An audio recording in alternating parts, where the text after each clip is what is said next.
जय हिंद दोस्तों। तो इस वीडियो में हम बात करेंगे गुप्ता एम्पायर के अचीवमेंट्स के बारे में। तो गुप्ता पीरियड को कंसीडर किया जाता है गोल्डन एज, स्वर्णिम युग जो है इंडियन हिस्ट्री का स्वर्णिम एज जो है, गोल्डन एज जो है वो गुप्ता एम्पायर को कंसीडर किया जाता है। इस टाइम पीरियड पे हमको डेवलपमेंट देखने को मिलता है आर्ट के फील्ड में, कल्चर के फील्ड में, एजुकेशन के फील्ड में। ठीक है, आर्ट, कल्चर, एजुकेशन और बाकी सारे फील्ड्स में जो है हमें डेवलपमेंट देखने को मिलता है गुप्ता टाइम पीरियड में। और इस टाइम पीरियड पे हमें ग्रेट एस्ट्रोनॉमर, मैथमेटिशियन आर्यभट्ट देखने को मिलते हैं। वराहमिहिर इसी टाइम पीरियड पे थे और ब्रह्मगुप्त भी इसी टाइम पीरियड पे थे, जो कि पाटलिपुत्र में रहा करते थे। और पाटलिपुत्र जो है वो एक इम्पॉर्टेंट सेंटर हुआ करता था गुप्ता टाइम पीरियड पे। पाटलिपुत्र जो है एक इम्पॉर्टेंट सेंटर था स्कल्पचर्स का ड्यूरिंग द गुप्ता पीरियड। इसी टाइम पीरियड से रिलेटेड हमें 2 मीटर हाइट की जो है बुद्ध भगवान की ब्रॉन्ज की स्टैचू देखने को मिलती है, जो कि भागलपुर डिस्ट्रिक्ट से रिकवर किया गया था। ठीक है, और ये बिलोंग करती है गुप्ता पीरियड को। तो सुल्तानगंज जो कि भागलपुर डिस्ट्रिक्ट में पड़ता है, यहाँ से जो है भगवान बुद्ध की ब्रॉन्ज की 2 मीटर लंबी जो है स्टैचू मिली है, जो कि आप यहाँ पे इमेज में देख सकते हैं। गुप्ता के टाइम पीरियड पे ही सुल्तानगंज में जो है अजगाबीनाथ मंदिर का निर्माण करवाया गया था, और साथ ही साथ खलगांव में जो केव्स हैं उनका भी निर्माण जो है गुप्ता पीरियड के दौरान करवाया गया था। साथ ही साथ बोध गया में जो महाबोधि मंदिर है उसका भी निर्माण इन्हीं के टाइम पीरियड पे हुआ था, गुप्तास के। और मनियारी मठ जो कि राजगीर में पड़ता है, इसका भी निर्माण जो है गुप्ता टाइम पीरियड पे हुआ था। और हिंदुइज्म का भी जो उदय है हमें देखने को मिलता है, खासकर जो भगवत कल्ट है, भगवत कल्ट यानी जो वैष्णव होते हैं, जो विष्णु को भगवान को फॉलो करते हैं, तो उसका इस टाइम पीरियड पे हमें भी जो है इसका एक जो है प्रोमिनेंस गेंड देखने को मिलता है गुप्ता टाइम पीरियड के दौरान। और संस्कृत लिटरेचर इस गुप्ता टाइम पीरियड पे ग्रेट प्रोग्रेस कर रही थी, क्योंकि ऐसा हम जान रहे हैं गुप्ता टाइम पीरियड पर जो है संस्कृत उनकी कोर्ट लैंग्वेज भी थी। नेक्स्ट हम बात करेंगे कैसे गुप्ता एम्पायर का डिक्लाइन होता है। तो जब स्कंदगुप्त की मृत्यु हो जाती है तो इनकी मृत्यु से ही जो गुप्ता एम्पायर है उसका डिक्लाइन की शुरुआत है वो हो जाती है। उसके अलावा 480 एडी में क्या होता है कि हुण का जो नेतृत्व कर रहे थे वो तोरामन्ना और मिहिरकुल कर रहे थे। तो तोरामन्ना और मिहिरकुल जो है वो नॉर्थ वेस्ट साइड में जो है अटैक करते हैं।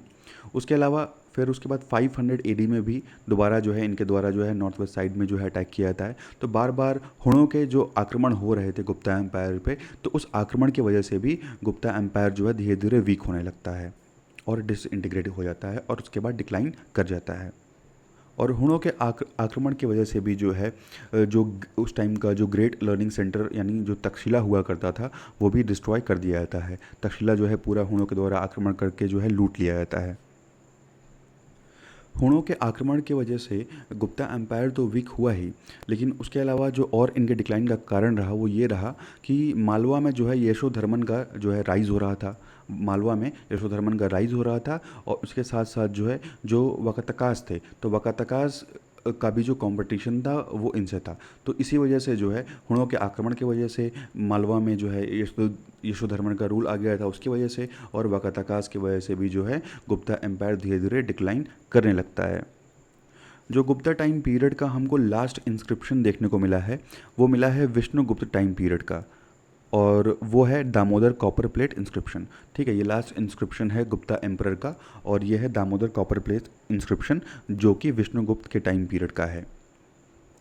और इस इंस्क्रिप्शन में ये दर्शाया गया है कि जो विष्णुगुप्त हैं वो लैंड ग्रांट दे रहे हैं, यानी जो भूमि है वो दान में दे रहे हैं कोटि वर्ष को। ठीक है, कोटि वर्ष की ये भूमि है और ये भूमि जो है विष्णुगुप्त के द्वारा दान में दिया जा रहा है। ठीक है, और ये जो मैटर है ये 542-43 एडी का है, जो कि दामोदर कॉपर प्लेट इंस्क्रिप्शन में डिस्क्राइब किया गया है। अब बात करेंगे गुप्ता के मिलिट्री ऑर्गेनाइजेशन के बारे में। तो गुप्ता एम्पायर जो इतने टाइम पीरियड तक इनका रूल रहा, तो बिना एक बड़ी मिलिट्री, अच्छी मिलिट्री के तो ये शासन कर नहीं सकते। तो आइए अब देखते हैं इनके मिलिट्री ऑर्गेनाइजेशन के बारे में। तो जो गुप्तास थे वो हैविली रिलाई करते थे इन जो उस टाइम के जो पैदल सैनिक हुआ करते थे, जो कि तीरंदाजी करते थे। ठीक है। तो तीरंदाजी इनका जो है मेन हथियार हुआ करता था, यानी जो तीर धनुष है वो जो है इनका one of the dominant weapons था आर्मी का। ठीक है, सबसे ज़्यादा यूज़ किया जाने वाला वेपन जो गुप्ता के द्वारा यूज़ किया जाता था वो था तीर धनुष। और जो इनका तीर हुआ करता था वो तीर जो है बैम्बू का हुआ करता था, लेकिन आगे जो है यहाँ पे जो है एक मेटल की प्लेट लगाई जाती थी। ठीक है, मेटल की प्लेट लगाई जाती थी और पीछे बैम्बू होता था। गुप्ता की मिलिट्री इसलिए भी सक्सेस हुई क्योंकि ये अपने आर्मी में जो है हाथियों का इस्तेमाल किया करते थे। साथ ही साथ जो है ये जो घुड़सवार सैनिक हुआ करते थे वो भी जो है आर्मर्ड रहा करते थे, यानी जो है अब वो आर्मरी वगैरह जो है वो पहन के वो रहा करते थे। उसके अलावा जो है गुप्ताज जो थे वो एक नेवी भी मेंटेन किया करते थे, ताकि जो वाटर के जो एरियाज़ हैं, वाटर के जो रीजन्स हैं, उस पर गुप्ता अपना कंट्रोल बना के रख सकें। इसीलिए अपने ये आर्मी में हाथियों का इस्तेमाल करते थे। ठीक है, और जो इनके घुड़सवार सैनिक हुआ करते थे वो प्रोटेक्टेड आर्मर जो है वो पहना करते थे।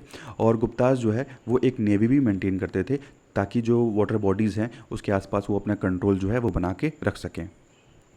और ये कहा जाता है कि चंद्रगुप्त फर्स्ट के टाइम पीरियड पे गुप्ता एम्पायर के पास एक बहुत बड़ी आर्मी थी, जिसमें करीब 5 लाख जो है पैदल सैनिक थे, 50,000 जो है घुड़सवार सैनिक थे, 20,000 जो है वो चैरिटर्स थे, यानी जो रथ हैं, करीब करीब 20,000 रथ थे इनके पास, 10,000 हाथियाँ थीं, और नेवी के पास जो है 1200 शिप्स थी, यानी 1200 जहाज़ थी नेवी के पास। तो इतनी बड़ी आर्मी जो थी वो चंद्रगुप्त फर्स्ट के टाइम पीरियड पे थी। जो गुप्ता डायनेस्टी थी वो एक ब्राह्मणिकल डायनेस्टी थी, यानी ये ब्राह्मण थे। They were orthodox Hindus. ठीक है, ये ऑर्थोडॉक्स हिंदूज थे, but did not force their beliefs. लेकिन ये अपना बिलीफ जो है और किसी पे थोपने का काम नहीं करते थे, यानी जो बाकी जनता थी उस पर ये अपना बिलीफ थोपने का काम नहीं करते थे, क्योंकि इनके टाइम पीरियड पे बुद्धिज़्म और जैनिज़्म को भी इनकरेज किया जाता था। सांची जो है वो एक इम्पॉर्टेंट सेंटर रहा बुद्धिज़्म का, इम्पॉर्टेंट सेंटर था सांची बुद्धिज़्म के लिए। अब देखते हैं हम कुमारगुप्त फर्स्ट के रूल के बारे में। तो कुमारगुप्त फर्स्ट ने जो है 415 से लेकर 455 एडी तक रूल किया, और ये कहा जाता है कि कुमारगुप्त ने ही जो है नालंदा यूनिवर्सिटी के फाउंडर जो है कुमारगुप्त फर्स्ट को कहा जाता है। और इनके टाइम पीरियड पे एम्पायर को अलग अलग नाम से बुलाया जाता था, यानी उस टाइम एम्पायर को राज्य बोलते थे, राष्ट्र, देश, मंडल, पृथ्वी या औनी नाम से भी बुलाते थे। और जो ये एम्पायर था ये 26 प्रोविंसेस में डिवाइडेड था, यानी 26 स्टेट में 26 राज्यों में डिवाइडेड था, और जिनको भुक्ति, प्रादेश और भोग नाम से बुलाते थे। प्रोविंसेस वर डिवाइडेड इनटू विषयज। ठीक है, प्रोविंसेस जो है वो विषय में डिवाइडेड थे, और एक एक जो हर विषय है उस पर जिसका कंट्रोल होता था उसको बोलते थे विषयपति। यानी हर जैसे मान लीजिए कि स्टेट है, स्टेट के बाद आपका विलेजेस आ गए, तो विलेज को यहाँ जो है विषयस बोला जाता है, और जो ये विषयस थे इनके लिए विषयपति नियुक्त किए गए थे जो उसकी देखभाल किया करते थे। और जो ये विषयपति हुआ करते थे ये जो है आधिकर्ण, यानी आधिकर्ण बोला गया है यहाँ पे काउंसिल ऑफ रिप्रेजेंटेटिव। तो आधिकर्ण और विषयपति जो है दोनों मिल करके जो है विषय को एडमिनिस्टर किया करते थे।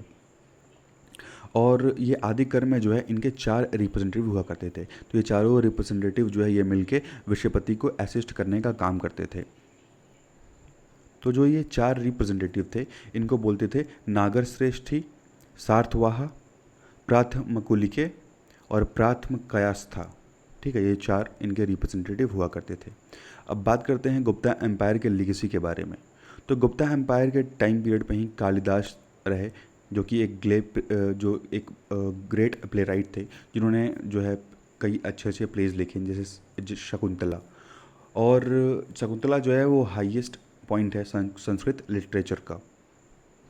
उसके बाद इन्हीं के टाइम पीरियड पे जो है सुश्रुत के द्वारा, जो महर्षि सुश्रुत हैं उन्हीं के द्वारा सुश्रुत संहिता लिखी गई, जो कि जिसमें आपको आयुर्वेदिक मेडिसिन्स वगैरह के बारे में और साथ ही साथ सर्जरी के बारे में जो है चैप्टर्स देखने को मिल जाएंगे। यानी वो जो है एक तरह से उसमें दवाइयों के बारे में दिया गया था, और साथ ही साथ जो सर्जरी वगैरह होती है उसके बारे में जानकारी दी गई है।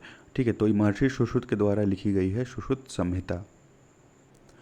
और ये भी कहा जाता है कि जो चेस है, चेस भी इसी टाइम में गुप्तास के टाइम पीरियड पे ही ओरिजिनेट हुआ, और उसके पहले ये इसको हम चतुरंगा के नाम से जानते थे, लेकिन बाद में इसको जो है चेस के नाम से लोग जानने लगे।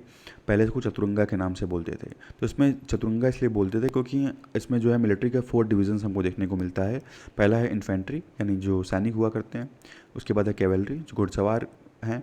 उसके बाद है एलिफेंट्री, उसके बाद है चैरियट्री। ठीक है, तो 4 टाइप के डिवीजन्स हमको देखने को मिलते हैं, इसीलिए इसको नाम दिया गया था चतुरंगा। इसके अलावा हमको एंशियंट गुप्ता टेक्स्ट में जो है वात्सायन के द्वारा रचित कामसूत्र देखने को मिलती है, जिसमें जो है ह्यूमन के सेक्सुअल बिहेवियर को जो है दर्शाया गया है। साथ ही साथ ये जो लिटरेचर है वो संस्कृत लिटरेचर है, संस्कृत में लिखा गया है। अब हम बात करेंगे गुप्तास के आर्ट एंड आर्किटेक्चर के बारे में।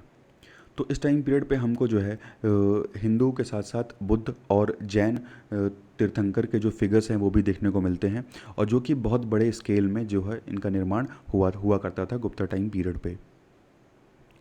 और इस टाइम पीरियड पे जो 2 मेन सेंटर्स थे स्कल्पचर्स के, वो थे मथुरा और गांधार। यानी मूर्ति बनाने के जो उस टाइम मेन सेंटर हुआ करते थे वो था मथुरा और गांधार। यहाँ पे चाहे वो हिंदू आर्ट से, यानी हिंदू के भगवान से रिलेटेड मूर्तियाँ हों, बुद्ध भगवान की मूर्तियाँ हों, या जैन तीर्थंकर की मूर्तियाँ हों, ये सारी मूर्तियाँ जो हैं मेन सेंटर इनका था मथुरा और गांधार। जो इस टाइम का मोस्ट फेमस रिमेनिंग मॉन्यूमेंट है वो हमको देखने को मिलता है केव्स एट अजंता, एलिफेंटा और एलोरा। और यहाँ पे हमको बुद्धिस्ट, हिंदू और जैन सभी से संबंधित जो देवी देवताओं की जो इमेजेस हैं वो हमको यहाँ पे देखने को मिलेंगी अजंता, एलिफेंटा और एलोरा के गुफाओं में। जो हिंदू की उदयगिरी केव है, इसमें हमको रिकॉर्ड मिलता है कि डायनेस्टी और मिनिस्टर्स के बीच में क्या कनेक्शन हुआ करता था उस टाइम। तो ये रिकॉर्ड जो है हमें उदयगिरी केव से मिलता है। और Dashavatara temple at Deoghar is a major temple, और उदयगिरी केव से भी जो है हमको दशवर्ता टेम्पल का जो रिकॉर्ड है वो हमें देखने को मिलता है, जो कि देवघर में पड़ता है। स्कंदगुप्त के डेथ के बाद जो है, इनके बाद जो भी राजा हुए उसके बारे में हमें कोई भी उतनी डिटेल में जानकारी देखने को नहीं मिलती है। और ये कहा जाता है कि स्कंदगुप्त के बाद जो है इनके भाई पुरुगुप्त सक्सीड करते हैं और पुरुगुप्त जो है वो राजा बनते हैं। The successors of Gupta empire and Skandagupta were Purugupta. ठीक है, पुरुगुप्त बनते हैं। उसके बाद नरसिम्हागुप्त आते हैं, बाल आदित्य आते हैं, कुमारगुप्त द्वितीय, बुद्धगुप्त और लथागत गुप्त, कुमारगुप्त तृतीय, उसके बाद विष्णुगुप्त। ठीक है, तो लेकिन सबके बारे में जो है हमको बहुत ज़्यादा डिटेल में जानकारी नहीं मिलती है। अब हम बात करेंगे लेटर गुप्तास के बारे में। तो जो लेटर गुप्तास थे ये एक कह सकते हैं कि ये डिफरेंट डायनेस्टी थी इम्पीरियल गुप्तास से। ठीक है, जो इम्पीरियल गुप्तास थे उनसे एक अलग हट की डायनेस्टी थी लेटर गुप्तास की। आदित्य सेन जो कि लेटर गुप्ता से बिलोंग करते थे, तो इन्हीं के द्वारा जो है लिखवाया गया था अपशद इंस्क्रिप्शन। और अपशद इंस्क्रिप्शन से ही हमें ये जानकारी मिलती है कि जो लेटर गुप्ताज हैं वो इम्पीरियल गुप्ताज से अलग हुआ करते थे। और लेटर गुप्ताज जो थे उनको कृष्णगुप्त, गीवागुप्त और दामोदर गुप्त नाम से जानते हैं।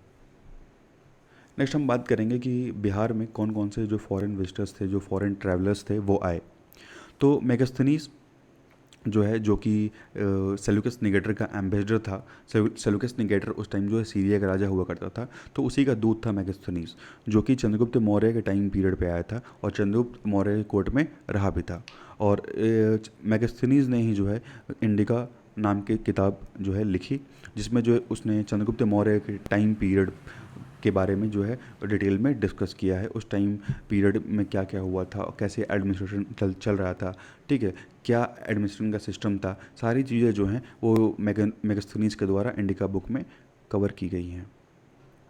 तो मेगास्थनीज जो है वो पहला ऐसा विदेशी यात्री था जो सबसे पहले भारत आया था, और अपने इंडिका बुक में जो है वो इंडिया को डिस्क्राइब करता है। लेकिन जो ये बुक है इंडिका, ये अब खो चुकी है। लेकिन इसको जो है उस टाइम के जो ग्रीक राइटर्स थे तो उन्हीं की राइटिंग्स को मिला मिला के जो है इसको एक तरीके से बनाया गया है। लेकिन जो ओरिजिनल बुक है वो डिस्ट्रॉय हो चुकी है। मेगास्थनीज जो है वो बिंदुसार के कोर्ट में एम्बेसडर भी रहा कुछ दिन। ठीक है, बिंदुसार जिसको अमित्रघात के नाम से भी जानते हैं, जो कि चंद्रगुप्त मौर्य का पुत्र था। तो इनके जो है कोर्ट में मेगास्थनीज ने जो है एम्बेसडर के रूप में आया था। उसके अलावा जो है टॉलमी के द्वारा जो है डायनोसियस नाम का जो है एक ग्रीक एम्बेसडर जो है भेजा गया था अशोका के कोर्ट में, ठीक है। तो अशोका के टाइम पीरियड पे टॉलमी के द्वारा जो है एक ग्रीक एम्बेसडर जो है डायनोसियस नाम का, वो अशोका के कोर्ट में भेजा गया था। अब हम बात करेंगे फाहियान के बारे में। तो फाहियान जो है वो चाइनीज़ बुद्धिस्ट मॉन्क था जो कि चाइना से जो है इंडिया आया था, और चाइना से इंडिया ट्रैवल करने वाला ये पहला जो है बुद्धिस्ट मॉन्क था। और यहाँ पे आके जो भी बुद्धिस्ट साइट्स थी वो सारी जगह साइट्स जो हैं फाहियान ने ट्रैवल किया।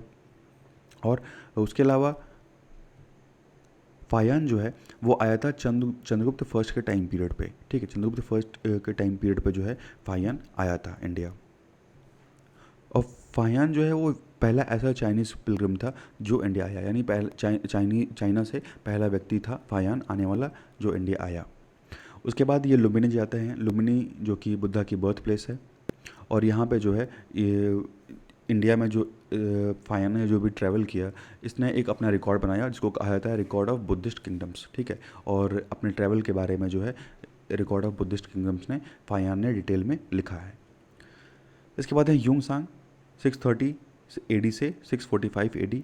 ह्यूंग सांग जो है ये भी चाइना से आया होता है, और ये आता है हर्षवर्धन के टाइम पीरियड पे, हर्षवर्धन के टाइम पीरियड पे आता है। और ये किताब लिखता है CU की नाम से, जिसको वो बोलते हैं रिकॉर्ड ऑफ वेस्टर्न वर्ल्ड्स, ठीक है। CU की नाम से ये बुक लिखता है, यानी रिकॉर्ड्स ऑफ वेस्टर्न वर्ल्ड्स। इसके बाद है इत्सिंग। इत्सिंग जो है वो 671 AD से 695 AD के बीच रहा, और ये जो है यिजिंग डायनेस्टी से बिलोंग करता था। यिजिंग डायनेस्टी का ये चाइनीज़ बुद्धिस्ट मॉन्क था, जिसका ओरिजिनल नाम जो है ज़ैंग वेंगमिंग था, ज़ैंग वेंगमिंग था। इसको इत्सिंग नाम से भी जानते हैं। इत्सिंग के द्वारा जो है कई बुद्धिस्ट ग्रंथों को संस्कृत से जो है चाइनीज़ में ट्रांसलेट किया गया। यिजिंग full Buddhist title was Tripitaka धर्म मास्टर यिजिंग, ठीक है। इसको जो है त्रिपिटका धर्म मास्टर यिजिंग भी बुलाते थे। और इनके द्वारा जो है कई बुद्धिस्ट टेक्स्ट जो कि संस्कृत में लिखे गए थे उनको चाइनीज़ लैंग्वेज में ट्रांसलेट किया गया। उसके बाद है ज़ुएंगज़ांग। ज़ुएंगज़ांग जो हैं ये 637 AD से 664 AD तक रहे। और ज़ुएंगज़ांग जो है वो लुम्बिनी से कुशिनारा आते हैं। उसके बाद ये जाते हैं सारनाथ, जहाँ पे बुद्ध ने अपना पहला उपदेश दिया था। वहाँ ये 1500 करीब वहाँ मॉन्क्स रह रहे थे, उन 1500 मॉन्क्स से ज़ुएंगज़ांग मिलते हैं। उसके बाद फिर ये निकल जाते हैं बनारस की तरफ। बनारस से घूमते हुए ये ज़ुएंगज़ांग जो है वैशाली पहुँचते हैं। वैशाली से ये जाते हैं पटना, पाटलिपुत्र, और उसके बाद ये जाते हैं बोध गया। और वहाँ पे ये जो लोकल मॉन्क्स थे उनके साथ जो है ये मिलके ये पहुँचते हैं नालंदा। और नालंदा में जो है करीब ये 2 साल वहाँ पे बिताते हैं, 2 साल जो है अपना पढ़ाई वगैरह करते हैं। तो यहाँ पे जो है हमारा एंशियंट हिस्ट्री का जो एंशियंट हिस्ट्री जो है बिहार की वो समाप्त होती है। अब नेक्स्ट वीडियो से हम स्टार्ट करेंगे medieval history of Bihar. Thank you and thanks for watching.